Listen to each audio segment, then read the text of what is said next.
সীমান্ত এলাকায় এসএসবি অভিযানে উদ্ধার আগ্নেয়াস্ত্র, ঘটনায় গ্রেপ্তার 4 জন। খড়িবাড়ির ভারত নেপাল সীমান্তে পানি ট্যাঙ্কি চেকপোস্ট এলাকায় বুধবার রাতে গোপন সূত্রে খবর পেয়ে অভিযান চালায় এসবি 41 নম্বর ব্যাটালিয়নের জওয়ানেরা। ঘটনায় একটি পিকআপ ভ্যান তল্লাশি চালিয়ে একটি দেশি পিস্তল উদ্ধার হয়।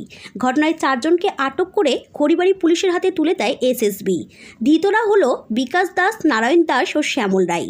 সকলে জলপাইগুড়ি জেলার মালবাজার এলাকার বাসিন্দা এবং চন্দন রায় ধূপগুড়ির বাসিন্দা।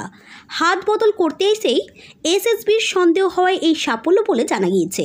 ধৃতদের আর শিলিগুড়ি মহকুমা আদালতে তোলা হয়েছে। ধৃতদের রিমান্ডে এনে আরও কারা জড়িত রয়েছে, গোটা ঘটনা তদন্ত শুরু করবে পুলিশ।